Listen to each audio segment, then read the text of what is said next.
The conference room on the 42nd floor gleamed like ice, all glass, chrome, and winter light. Clara Whitmore stood at the head of the table, her charcoal blazer pressed sharp, her expression sharper. Below, Chicago sprawled in gray and white, its holiday decorations blinking with mechanical cheer. "Next slide," she said. The screen filled with luxury suites draped in garlands that cost more than most families spent on Christmas. Winter Wonderland Premium Package, $20,500 per night. Clara studied the nodding executives. No one questioned whether the gold-dusted cookies or imported Norwegian spruce meant anything. They didn't need to mean anything. They just needed to sell. She approved the campaign with a nod, already calculating quarterly projections when her phone buzzed. "Mom." Clara let it ring, then again, and again. She stepped into the hallway. White lights, silver ribbons, perfect and cold. "Clara, darling." Her mother's voice carried weight. "We need you in Maplewood." Her stomach dropped. "Vermont? Mom, I have the investor. Your father insisted. The Pine Ridge Inn acquisition. Complications with locals. Handle it personally." Maplewood, a door she'd sealed 15 years ago. Snow-covered streets flashed through her mind. Cinnamon, a boy with flour on his hands and hope in his eyes. "When?" "Tomorrow. The Christmas fair opens this weekend. We need goodwill before the announcement." Clara stared at her reflection in the glass, controlled, perfect, alone. "Maplewood," she whispered, bitter smile forming. "Destiny has a sense of humor." "Wait just a moment, my dear. Tell me in the comments, from which city and country are you listening? And if you love Christmas stories filled with love and redemption, subscribe now so you don't miss the next one. Now, let's return to our tale. Back in the conference room, the CFO was already pulling up the Maplewood financials. He glanced at the small-town revenue streams and chuckled. "Charming place, I'm sure," he said, tapping his pen against the projections. "But traditions are lovely, until they get in the way of profit." The room murmured agreement. Clara said nothing, but the words lodged somewhere beneath her ribs, a splinter she couldn't yet feel. The drive to Maplewood felt like traveling backward through time. Highways gave way to two-lane roads, then to tree-lined streets where snow clung to everything like powdered sugar. Clara gripped the steering wheel tighter as the town square came into view, a postcard made real. Church bells rang in the distance. Street lamps wore wreaths. Storefronts glowed with warm light, their windows painted with snowflakes and reindeer. It was exactly as she remembered, and that was the problem.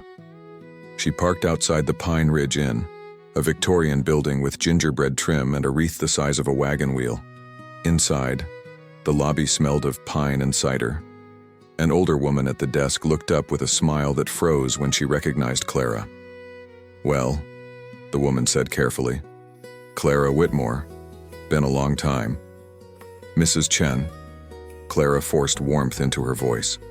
"Good to see you." The lie tasted like copper. After checking in, Clara walked to the town square where the Christmas fair was being assembled. Vendors erected booths selling hand-knit scarves, maple syrup, beeswax candles. Children chased each other around a massive fir tree waiting to be lit.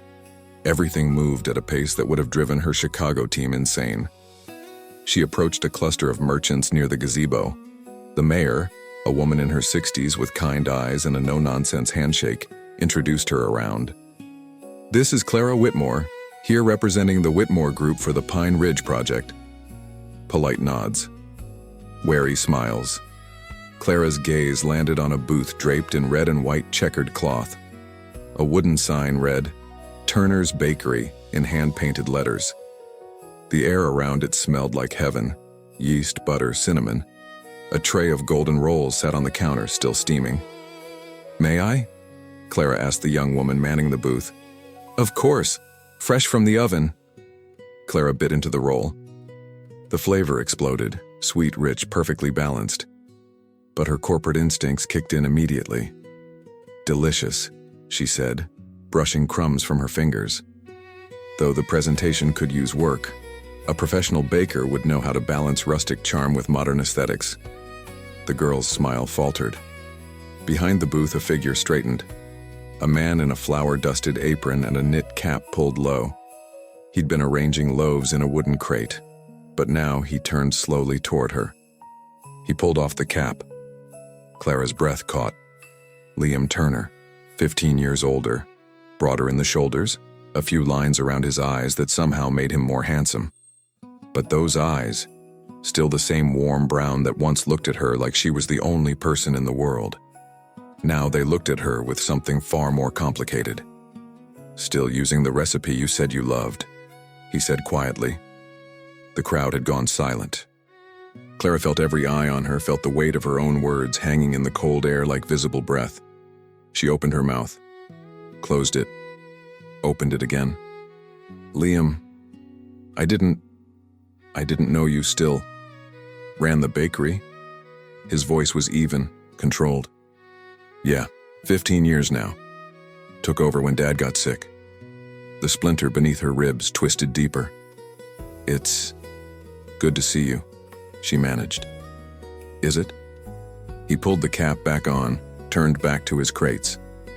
"Welcome back to Maplewood, Clara. Hope you enjoy your stay." The dismissal was gentle but absolute. Clara stood frozen as the crowd dispersed, awkward conversations resuming around her. She'd been back in town less than 2 hours and had already burned the one bridge she never meant to cross again. That evening, the mayor found Clara at the inn.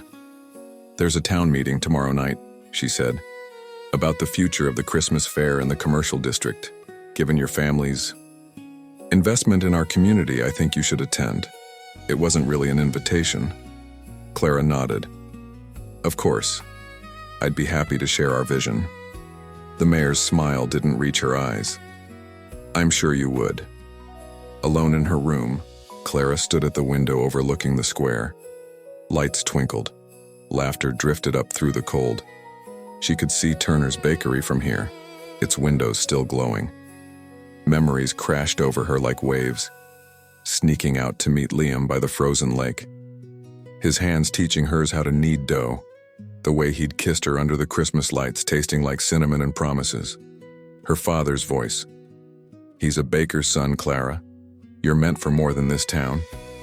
She'd believed him, left for college and never looked back, telling herself it was ambition, not cowardice. Now she pulled out her laptop, opened the acquisition files. Numbers, projections, clean, simple, controllable. "It's not personal," she whispered to her reflection. "It's business." But her reflection looked uncertain, and somewhere in the square below, church bells began to ring for evening mass, the same bells that used to call her and Liam to midnight services, when the world felt full of magic instead of margins. Clara closed the laptop. Sleep, when it finally came, was full of flour-dusted hands and eyes that once believed in her. If you're enjoying this Christmas story, my dear, subscribe now and stay with me until the final snowfall. The town meeting was worse than Clara expected. She stood before 50 faces, merchants, families, people who'd known her since she wore braces and volunteered at the church bake sales. She presented the Whitmore vision with polished confidence: boutique shops, artisan partnerships, elevated customer experience. What she didn't mention, the lease restructuring that would price out half the current vendors. The room's silence was damning. Finally, Mrs. Chen spoke. "Sounds like you're planning to turn us into a theme park version of ourselves." Murmurs of agreement rippled through the crowd. The mayor raised a hand for quiet. "Clara, I think folks would feel better if you understood what you're asking us to change. Why don't you spend some time with our merchants, see how the fair actually works?" It was a trap wrapped in politeness, and Clara knew it, but refusing would only make things worse. "I'd be happy to," she said. Liam's voice cut through from the back. "Turner's Bakery could use help tomorrow, if Ms. Whitmore doesn't mind getting her hands dirty." Their eyes met across the room. His expression was unreadable, but there was a challenge in it, and maybe something else. "What time?" Clara asked. 5 a.m. We start early." Someone in the crowd snickered. Clara lifted her chin. "I'll be there." As the meeting dispersed, she caught Liam at the door. "Why?" she asked quietly. He studied her for a long moment. "Because maybe you need to remember what you forgot. Or maybe I just want to watch you fail at something." He walked into the snow before she could respond, leaving her with the uncomfortable suspicion that both reasons might be true. 5 a.m. came brutally early. Clara arrived at Turner's Bakery to find the lights already blazing, ovens humming, and Liam elbow-deep in dough. He looked up briefly, tossed her an apron. "No spreadsheets in here," he said. "Just flour, yeast, and patience. Think you can handle that?" She tied the apron without answering, determined not to give him the satisfaction of seeing her intimidated. He put her to work measuring ingredients, taught her the difference between folding and kneading, corrected her grip with hands that were surprisingly gentle. They worked in near silence, the only sounds the rhythm of dough against wood and the occasional timer. Around 7, a little girl burst through the back door, maybe 10 years old, with Liam's dark hair and a gap-toothed grin. "Uncle Liam," she stopped short, seeing Clara. "Oh, sorry. Emma, this is Ms. Whitmore. She's helping today." Liam's voice softened completely when he spoke to his niece. "Want to show her how we shape the cinnamon rolls?" Emma approached shyly, her small hands demonstrating the technique with surprising skill. Clara watched, something tightening in her chest as Liam guided his niece's hands, his patience infinite. "My dad was going to teach me," Emma said suddenly, matter-of-fact in the way children are about tragedy. "But he died when I was little, so Uncle Liam does it instead." Clara's hand stilled. "I'm sorry." "It's okay. Uncle Liam says Dad's recipes live on as long as we keep making them." Emma looked up at her uncle with pure adoration. "He says traditions are how we remember people we love." Liam met Clara's eyes over Emma's head, and for the first time since she'd arrived, his expression wasn't guarded. It was raw. She understood then. This wasn't just a bakery. It was a memorial, a promise, a lifeline. "Your dad must have been an amazing baker," Clara said softly. "He was," Liam replied. "He taught me everything, including that some things matter more than profit margins." The words landed like a stone in still water. The days that followed unfolded in a rhythm Clara hadn't known she was missing. She showed up at Turner's each morning, her hands gradually learning the language of dough and heat. Liam remained distant but professional, occasionally offering a correction or a rare nod of approval when she got something right. Emma became her shadow, chattering about school and friends and whether Clara thought snowmen had feelings. In the afternoons, Clara found herself pulled into fair preparations. She helped Mrs. Chen string lights across the gazebo. She advised the candlemaker on packaging that honored handcraft while attracting tourists. She even judged the elementary school's gingerbread house competition, trying not to laugh when a 6-year-old told her his creation was architecturally superior to modern condos. The town began to thaw toward her, slowly, cautiously, but genuinely. One evening, a massive snowstorm rolled in just as they were finishing a crucial batch of Christmas orders at the bakery. The power flickered. "Please no," Liam muttered, checking the ovens. "We've got 8 dozen orders that need to be out by morning." The lights died. Clara pulled out her phone flashlight. "Generator? Broke last month. Haven't had the cash to replace it." They stared at each other in the dimness, the weight of ruined orders and disappointed customers hanging between them. "The inn has power," Clara said suddenly. "Industrial kitchen. I saw it when I checked in." Liam shook his head. "Mrs. Chen won't." "She will if I ask her, and if I tell her it's to save Christmas orders for half the town." 20 minutes later, they were loading trays into Clara's rental car, snow swirling around them in the darkness. Mrs. Chen met them at the inn's service entrance with keys and a knowing look. "You two always did make a good team," she said, disappearing before either could respond. The inn's kitchen was massive and blessedly warm. They worked side by side, the space filling with the scent of baking bread and cinnamon. Clara found herself laughing when she accidentally knocked flour all over herself. Liam smiled, really smiled, for the first time since she'd returned. "You've got it in your hair," he said, reaching out, then stopping himself. "So do you." She brushed the flower from his temple, her fingers lingering perhaps a moment too long. The air shifted. "Clara." His voice was rough. "Why did you really come back?" "The acquisition, you know that." "No, I mean, why did you take the assignment? You could have sent anyone." She turned away, checking an oven she'd already checked. "My father thought I should handle it personally." "That's not an answer." The truth sat on her tongue like a communion wafer, both sacred and terrifying. "Because I was afraid if I didn't come back now, I never would. And part of me needed to know if I'd made the right choice. Leaving. And?" He was closer now. She could feel the heat of him. "I don't know yet," she whispered. They worked in silence after that, but it was different, charged with possibility and old pain in equal measure. Around 3 a.m., as they were loading the finished products back into boxes, Emma's words echoed in Clara's mind. "Traditions are how we remember people we love. Liam, your brother. Michael." He said the name carefully, like something precious and fragile. "He died in a car accident 7 years ago, left Emma and his wife Sarah. She remarried, moved to Boston. Emma splits her time, but she loves it here, loves the bakery." He paused. "Michael made me promise to keep it going. Not just the business, the heart of it. The way it feeds people, brings them together. The way it makes Christmas feel like Christmas should feel." Clara felt tears prick her eyes. "I didn't know. I'm so sorry." "How could you? You were gone."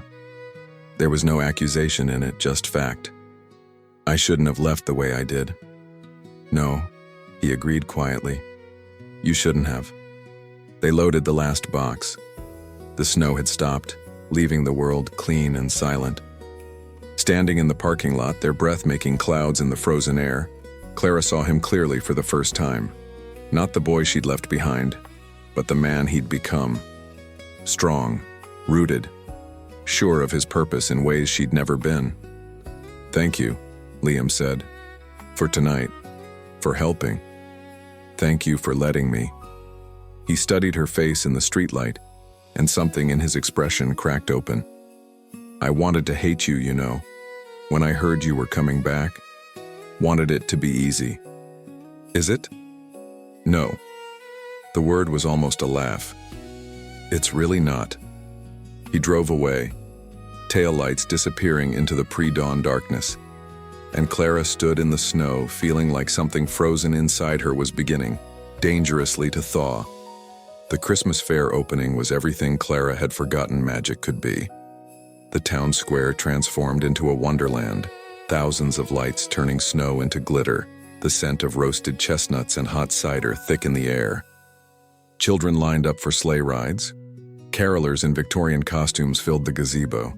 And at the heart of it all, Turner's bakery booth overflowed with golden loaves and pastries that drew crowds like pilgrims to a shrine. Clara had spent the week using every skill in her arsenal, not to corporatize the fair, but to elevate it. Better signage that preserved charm, a social media campaign highlighting authenticity, partnerships with regional tourism boards that respected the town's character. The mayor found her near the Christmas tree lighting ceremony. "You surprised us, Clara Whitmore." "Surprised myself," Clara admitted. As the tree blazed to life, the crowd cheered. The church bells began their evening peal, and suddenly Liam was beside her, snow catching in his hair. "Dance with me," he said. It wasn't really a question. The volunteer orchestra struck up a waltz. Liam's hand found the small of her back, and they moved together as naturally as breathing. Around them, other couples joined in, but Clara barely noticed. She was 17 again, dancing at the winter formal, believing anything was possible. "I've missed this," she breathed. "The fair? This. Us. The way the world feels smaller and bigger at the same time." His eyes searched hers. "You could stay?" "Liam, I know it's complicated. I know you have a life in Chicago. But Clara, watching you these past weeks, you're happier here. You're lighter." She wanted to deny it. Couldn't. They stopped moving, standing still while the music swirled around them. His thumb traced her jawline, and she saw the question in his expression. "Yes," she whispered. He kissed her under 10,000 lights. And for one perfect moment, Clara let herself believe that coming home might be the bravest thing she'd ever done. The corporate car arrived 2 days before Christmas. Clara was at the bakery, teaching Emma how to braid challah, when her phone exploded with messages. She stepped outside to find a black SUV parked in front of the inn, and her stomach dropped. The Whitmore executives had arrived early. Her father's CFO, the head of acquisitions, and worst of all, her father himself. The emergency meeting happened in the Pine Ridge Inn's cramped conference room. Clara sat across from men in $1,000 suits who looked at Maplewood like a balance sheet.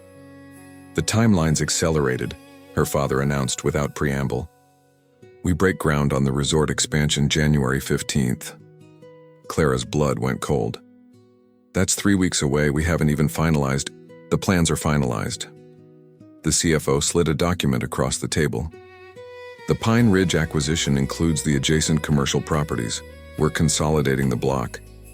She scanned the property map, and her heart stopped. The block included Turner's Bakery. No. The word came out harder than she intended. That wasn't part of the original plan. "The bakery is structurally unsound and underutilizing prime real estate," her father finished. "We're offering Mr. Turner fair market value plus 20%. He can relocate or take the buyout. Either way, we need that corner for the resort parking structure." "You're going to demolish it." Clara's voice shook. "You're going to tear down a 100-year-old family business for a parking lot. We're going to build something that benefits the entire region economically." Her father's tone was steel. "That's always been the vision, Clara. I thought you understood that." "I understood we were upgrading the inn, not destroying the town's heart." The acquisitions head leaned forward. "With respect, Ms. Whitmore, you've been here 3 weeks. We've been planning this for 2 years. The numbers don't lie. Maplewood needs modernization to survive. Maplewood needs to stay Maplewood to survive." Her father stood. "This is exactly why I sent you here. To handle the PR, smooth things over with the locals. You've done that beautifully. Now we finish the job." He softened slightly. "Clara, I know you've gotten attached, but business is business. You taught me that phrase, remember?" She had. At 16, parroting his words, trying to prove she was worthy to inherit his empire. The meeting ended. The men departed for dinner, leaving Clara alone with documents that felt like death certificates. She drove straight to the bakery. Liam was closing up, Emma helping him wipe down counters. They both looked up when Clara entered, and something in her face made Emma's smile disappear. "What's wrong?" Liam asked. She couldn't speak, just handed him the document. She watched his expression change as he read. Confusion, then comprehension, then something that looked like betrayal crystallized into fury. January 15th. His voice was flat. "You've known about this?" "No. I swear I just found out. Parking structure." He laughed, bitter and sharp. "A century of my family's work for a parking structure." "Liam, please. Was any of it real?"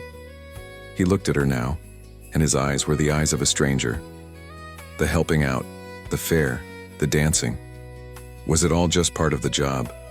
Keep the local baker distracted while the big corporations move in? "No, God no, Liam, I had no idea." "But you knew there was an expansion. You knew your family wanted more than the inn." She had, not the details but the shape of it. "I'm going to fix this," she said desperately. "I'll talk to my father. I'll find another solution." "Like you fixed things 15 years ago?" The words were quiet, but devastating. "You made promises then too, Clara. Right before you left and never looked back. That's not fair." "Fair?" He crumpled the document. "You want to talk about fair? My brother died keeping this place alive. Emma learns her father's recipes here. This community gathers here every Christmas morning for hot cocoa before church. But sure, let's talk about what's fair for the Whitmore bottom line." Emma was crying silently. Clara's own tears were hot on her cheeks. "I'll stop this," she whispered. "Don't." Liam turned away. "Just go back to Chicago, Clara. It's what you do best." The door closed behind her with a finality that echoed like a gunshot. The town learned of the plans by morning. Clara tried calling Liam 17 times. He never answered. She went to the bakery to find it closed, a handwritten sign in the window. "Family emergency. We'll reopen after Christmas." She knew what the emergency was. Her. The mayor requested her presence at an emergency town meeting. Clara arrived to find the church basement packed with angry faces. People who'd smiled at her just days ago now looked at her like she'd personally stolen Christmas. "You lied to us, Mrs. Chen said, and the accusation was worse for being spoken softly. "You made us trust you." "I didn't lie. I didn't know, but your family did, and you're a Whitmore. That makes you complicit." Clara tried to explain, to defend herself, but the words tangled and died. Because Mrs. Chen was right. She'd been so focused on proving herself, on finding her place, that she'd ignored what her presence here actually meant. She was the pretty face on a corporate invasion. The meeting dissolved into chaos. Clara fled to her car, drove aimlessly through streets she'd walked with Liam, past the gazebo where they'd danced, past the bakery with its dark windows. She ended up at the frozen lake where they used to skate. The same bench, the same view, everything exactly as it had been, except her, except them. Her phone buzzed. Her father, "Good work managing the locals. See you at Christmas dinner. We'll celebrate the deal." Clara hurled the phone into a snowbank. She'd spent 15 years building a life that looked successful from the outside. Corner office, executive title, her father's approval. But sitting on this bench, watching snow fall on water that wouldn't thaw until spring, she finally understood what she'd traded for that success. Everything that mattered. She'd abandoned Liam once to chase her father's vision of who she should be. Now she was doing it again. But this time she was destroying him in the process. Destroying the legacy he'd promised his dying brother to protect. Destroying the magic that made Maplewood more than just another tourist trap. The church bells began to ring for midnight mass. Christmas Eve. Clara sat alone in the snow and let herself break. Clara returned to her room at the inn as the clock struck 1. Christmas morning, the day that used to mean magic, now just marked her complete failure. She began packing mechanically, folding clothes she'd worn while covered in flour, while stringing lights, while dancing under stars. Every item felt like evidence of her own delusion. As she cleared the dresser, her hand hit something, a small wooden box she hadn't noticed before. Mrs. Chen must have left it. Inside, a note in careful handwriting. "Found this in storage. Thought you might want it." Beneath the note, a photograph. Clara and Liam at 17, standing in the bakery kitchen. His arm around her shoulders, both of them covered in flour, laughing at something beyond the frame. She remembered that day. They'd tried to surprise his father with a birthday cake and nearly burned down the kitchen. Michael had taken the photo, teasing them about being the worst bakers in Vermont history. Michael, who'd made Liam promise to keep the bakery alive, who'd trusted his brother to preserve what mattered, and she was helping destroy it. Clara sank onto the bed, clutching the photograph. In it, she looked fearless, happy, whole. When had she stopped being that girl? The answer came with painful clarity. The moment she'd let her father convince her that love and belonging were weaknesses to overcome, not strengths to cherish. She'd spent 15 years trying to be the woman her father wanted, ruthless, ambitious, untethered. She'd measured success in quarterly reports and her father's rare nods of approval. She told herself she was strong, independent, thriving, but she'd been starving. "I became everything he wanted," she whispered to the girl in the photograph, "and lost everything I was." Outside her window, the town square glowed with Christmas lights, lights she'd helped hang. The gazebo where she'd danced with Liam stood empty, patient, waiting for a story that deserved a better ending than this. Clara looked at the photograph one more time, at Liam's young face, full of trust and joy, at her own eyes, bright with possibility. Then she unpacked her suitcase. Some things mattered more than her father's approval. Some bridges were worth burning if it meant finally coming home. The emergency session of the Whitmore Group Board was scheduled for 9 a.m. Christmas morning, her father's way of demonstrating that business never took holidays. Clara arrived in jeans and a sweater that still smelled faintly of cinnamon. Her father's eyes narrowed at her appearance, but he said nothing as the room filled with executives who'd interrupted their Christmas mornings for this. "Gentlemen," her father began, "let's keep this brief. The Maplewood expansion needs to be completely restructured."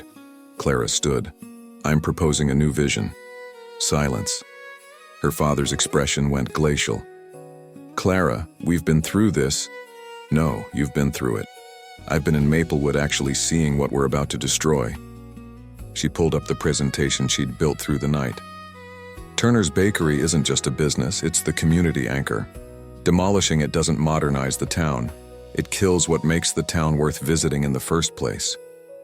The CFO frowned. "Our projections show..." "Your projections show profit from a resort that commodifies authenticity.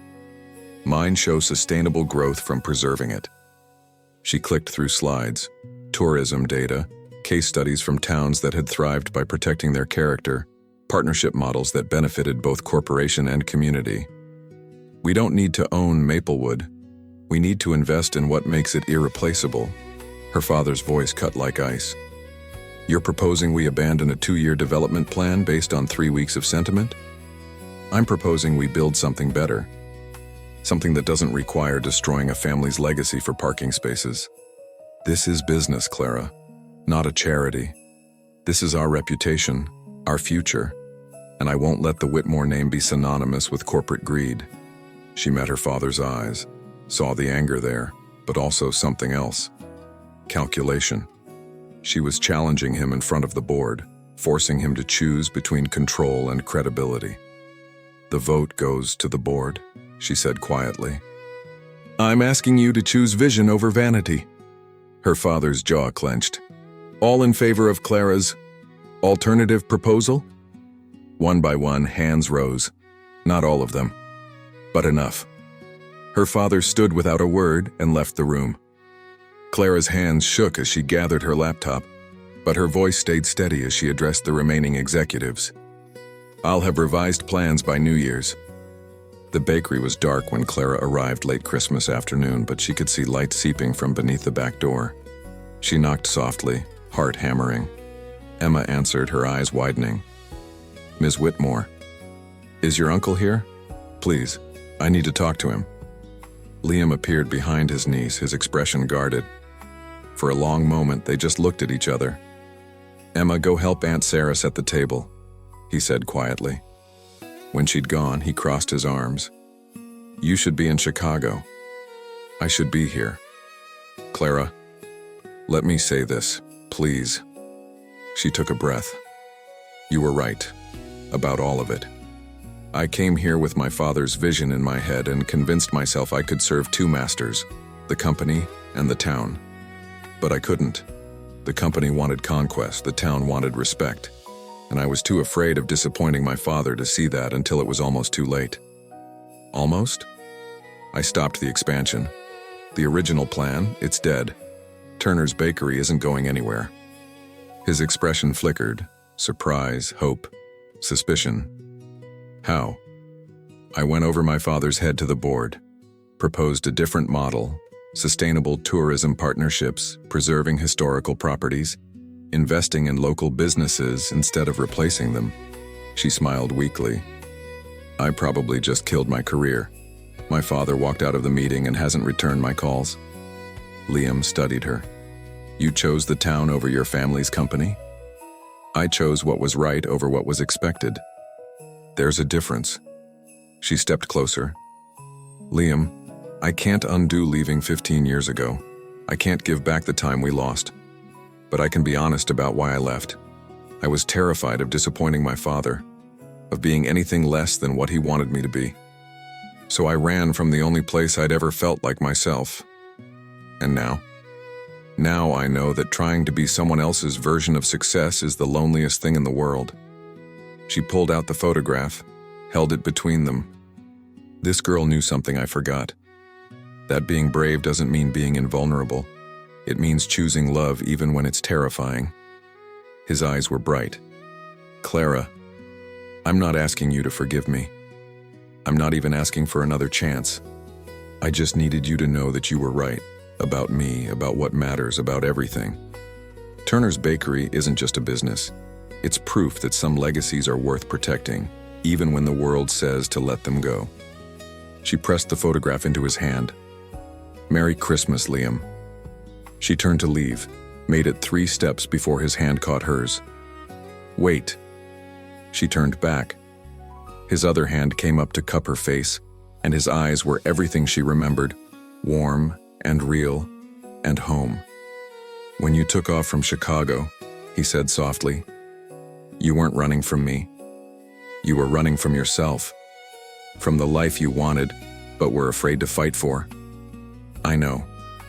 And coming back, proposing to your board, standing up to your father, that wasn't about me either. It was about you finally deciding what kind of person you want to be. Tears spilled down her cheeks. I want to be the kind of person who deserves you, who deserves this town. I don't know if I'm there yet, but... He kissed her, soft and sure and tasting like forgiveness and cinnamon and 15 years of words they'd never said. When they pulled apart, snow was falling, fat, perfect flakes catching in their hair. I never stopped loving you, he whispered. Even when I wanted to, even when I should have. I don't deserve... Stop. He pressed his forehead to hers. Nobody deserves love, Clara. It's not a prize for perfect behavior. It's a choice we make every day to show up for each other, even when it's hard. Especially when it's hard. Behind them, the bakery door opened. Emma poked her head out. Uncle Liam, Aunt Sarah says, oh. She grinned. Are you guys kissing? Liam laughed, not letting Clara go. Maybe a little. Gross. But Emma was smiling. Does this mean Ms. Whitmore is staying? Clara looked at Liam, the question in her eyes. He smiled, the smile she'd fallen in love with at 15 and never quite forgotten. What do you say? Ready to give this town another chance? Ready to give us another chance, she corrected. Same thing. And it was. 1 year later. The Christmas fair glowed brighter than ever, but now it bore the marks of Clara's careful additions. A partnership with the Regional Tourism Board, a preserved historical buildings fund, a sustainable growth initiative that had become a model for small towns across New England. Inside Turner's Bakery, now officially Turner and Whitmore Artisan Bakery, Clara helped Emma pipe frosting onto gingerbread houses, while Liam pulled fresh loaves from the oven. More cinnamon, Emma insisted. It's perfect, Clara laughed, wiping flour from her nose. Through the window she could see the town square, Mrs. Chen waving from her newly renovated inn, the mayor cutting the ribbon on the restored gazebo, children skating on the frozen lake where Clara had once sat broken, certain she'd destroyed everything. Her phone buzzed. Her father. They spoke monthly now, stilted conversations that might someday become something more. But that was future work. Right now there was dough to knead and traditions to honor, and a man who looked at her like she was home. Liam slipped his arms around her waist, pressed a kiss to her temple. Happy? She leaned into him, watching snow fall past windows painted with wreaths and stars. The bakery sign outside read, "Where traditions rise every Christmas."